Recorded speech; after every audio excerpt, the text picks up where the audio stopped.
The sun poured its heat like boiling oil over the cracked red paths of Nyana village, baking the earth and silencing the air, save for the single, sharp wail of a child.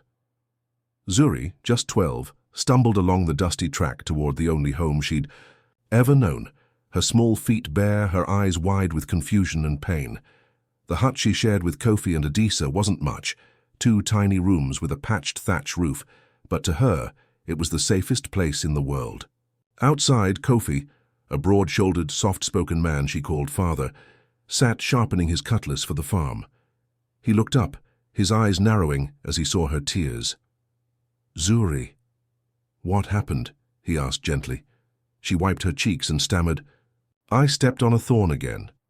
Kofi gave a tired chuckle and opened his arms. "Come, let me see." Inside, Adisa stirred a pot of groundnut stew, its aroma sweet and soothing in the cramped space. She was petite and always humming, even as her illness drained her day by day. "Ah, my little bird," she said, turning as Zuri entered. "What's gotten you crying this time?" Kofi answered, teasing softly. "She fought the thorn. Again, and lost." "You need to wear your slippers, Zuri," Adisa said, her voice warm despite her fatigue. Zuri glanced at them both. Her parents, though not by blood, had loved her like no others could. They had found her as a baby abandoned near the old mission hut, no name, no note, nothing. But they had taken her in, named her Zuri, and filled her world with the kind of love books barely describe. Kofi gently removed the thorn from her heel, and she whispered, "Thank you, Papa Kofi," trying not to cry again. Adisa returned to the stew, coughing softly, a sound that had become too familiar. "Mama, are you okay?" Zuri asked, concerned. "Just a cough," Adisa replied, smiling weakly. But Kofi's eyes said otherwise. "I should call Elder Django. Again, that cough is lingering like bad news." "It will pass," Adisa whispered, waving it off. That night, as crickets sang their lullaby and the village drifted into sleep, Adisa's cough worsened. Zuri, half asleep on a raffia mat, saw Kofi pacing, his voice shaky. "Zuri, bring water." She ran outside, filled a calabash at the clay pot, and returned quickly. Adisa took a sip, smiled faintly. "Don't worry, my child, I'll be fine," she rasped. Her eyes searched Zuri and Kofi's faces, as if she were painting them onto her heart. Then, with one last breath, she closed her eyes. Her hand went still. "Mama?" Zuri whispered, dread curling through her chest. "Adisa!" Kofi cried, but there was no reply. For seconds the room held its breath. Then Kofi let out a mournful howl that shattered the quiet of night. Zuri broke down, her sobs filling the corners of the hut. The woman who had sung her lullabies, chased away her fears and taught her to love, was gone. 3 days passed in a blur of sorrow. Neighbors visited, bringing food, prayers, coins wrapped in cloth. The day of Adisa's burial dawned with a heavy sky, clouds thick as the grief in Kofi's compound. People came from every part of Nyana, some holding hands, others carrying pots of food. Women in bright lapa prints stirred jollof rice over open flames, murmuring stories of Adisa's kindness and how much she would be missed. Zuri stood silently, arms folded, eyes swollen from crying, her heart feeling like it had been pulled from her chest. Kofi sat beneath a modest canopy in a simple white tunic, his stare empty, his soul broken. People came, said kind words. "May the ancestors comfort you. She was a light. Take heart." But all he could offer was a nod. Then, without warning, the murmuring crowd parted slowly as a tall woman in glistening lace stepped forward, her every move polished like a city queen. Her makeup was flawless, her jewel tied like royalty, and her stride bold with the confidence of someone used to commanding rooms. It was Sisi Larai, a name known throughout Nyana village. People called her the Hand of Gold, for she often returned from the city with promises of better lives for village girls, whisking them off to places like Bintubi or Kego, offering them school and business opportunities. To many she was a blessing. But when Zuri noticed her approach, a strange chill crept under her skin. Maybe it was the woman's eyes, too sharp. Maybe the way her perfume crushed the natural scent of earth and wood smoke. She couldn't say. Kofi stood up from his wooden stool as she reached him. "Ah, Sisi Larai," he greeted, voice hoarse with grief. "Thank you for coming." She nodded softly, lips pursed in solemn sympathy. "I heard the news. May her soul find rest." "Amen," Kofi replied. Larai's eyes shifted, lingering on Zuri, who stood near a cooking pot. "That's your daughter?" she asked, her voice light but her gaze calculating. "Yes," Kofi said, glancing at Zuri. "She's taking it hard. They were very close." "She's beautiful," Larai murmured, watching the girl too long. Then she turned back to Kofi. "I have an idea," she said smoothly. "You know I often help young girls from this village, get them into good schools or small city jobs. I have some slots open in Bintubi. I could take Zuri along. She's a bright child. She deserves more than this." Kofi blinked, caught off guard. The thought of Zuri getting an education in the city was tempting, but the idea of letting her go so soon after Adisa's death made his stomach twist. "I appreciate it truly," he said, rubbing the back of his neck, "but I don't know if she's ready. I don't know if I'm ready." Larai sighed dramatically, hands clasped. "I understand, Kofi. But let's be honest. Raising a girl alone is no small thing, especially in your situation. When Adisa was alive, you both dreamed of giving her a future. Let me help you do that." As she spoke, Zuri wandered closer, her small frame drawn by curiosity. She clutched a worn cloth in her fingers and peered shyly at Sisi Larai. There was something in the woman's eyes, firm, unreadable, that made her want to step back. But at the mention of school, something hopeful flickered inside her chest. Kofi sighed, his breath heavy with indecision. "Let the morning pass," he said quietly. "Then I will think on it." "Of course," Larai replied, placing a hand on his arm. "No pressure, but I leave for the city next week. If you decide, let me know before then." That evening, long after the mourners had gone and the firewood had burned low, Zuri and her father sat under the stars outside their hut. "Papa," Zuri asked softly, "do you think I should go?" Kofi closed his eyes. "Zuri, I don't want you to struggle like me. With your mother gone, it will be hard for me to give you all you deserve. Maybe this is the only way. But I'm scared of losing you too. You are all I have left." Zuri leaned into him, her voice cracking. "I don't want to leave you either." Kofi pulled her close. "You'll be okay. I just want you to fly." They sat in silence, grief hanging between them like a weight neither could lift. 2 days passed. The final decision came like a heavy rain. With whispers from villagers and pressure mounting from Sisi Larai, Kofi agreed. Zuri would leave. On the morning of her departure, the air was still. Birds watched from the rooftops. As Kofi helped her pack the few belongings she owned, a comb, a wrapper that once belonged to Adisa, and her mother's old headscarf folded neatly beside it. They walked together to the edge of the village, where a long black car waited. Sisi Larai's driver stood by the open door. "Take care of yourself, Papa," Zuri whispered, tears sliding down her cheeks. Kofi forced a smile. He pressed a small Bible into her hand.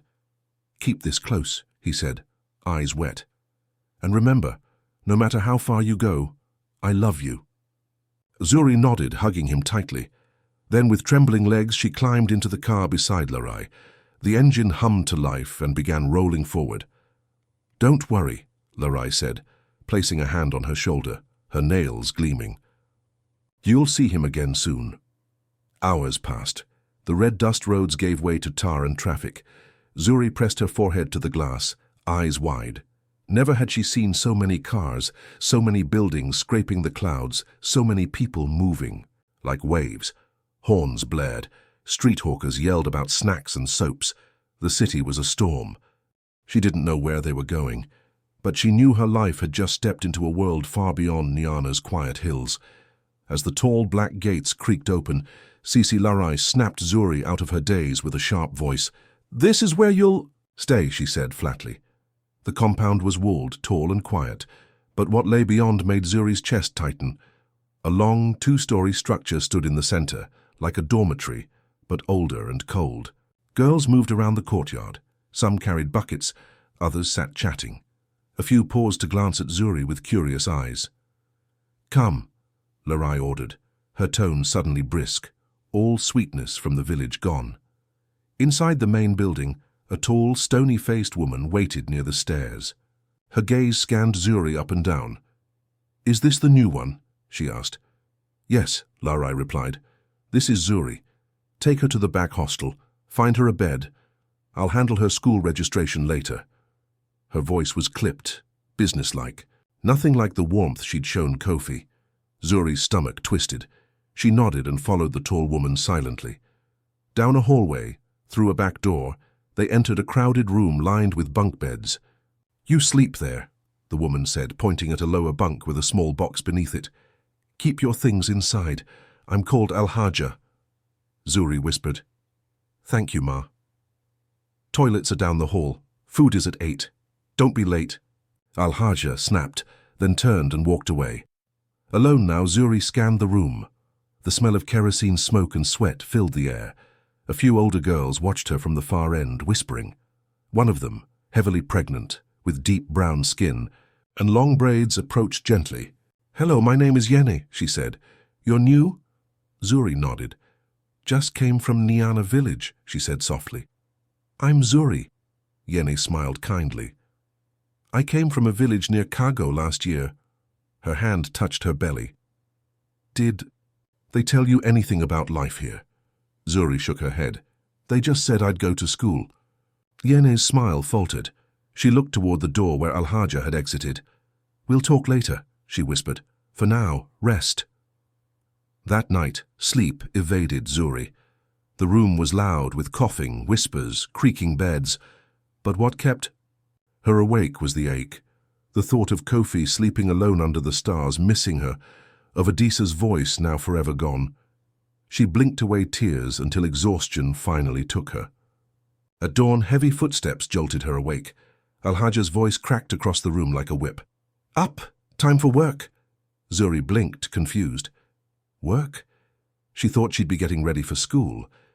But the other girls were already lining up, outside. Still dazed, she followed them as they were marched to the yard. Tasks were assigned: cleaning, scrubbing, washing endless clothes, cooking giant pots of stew. It was back-breaking, relentless. This wasn't a home. It felt like a factory, tight, controlled, and joyless. After chores, they were herded into a smaller building behind the main house. Inside was a lounge filled with strange men, lounging on chairs, murmuring, sipping drinks. Zuri's heart jumped as some of them looked at the girls like meat at the market.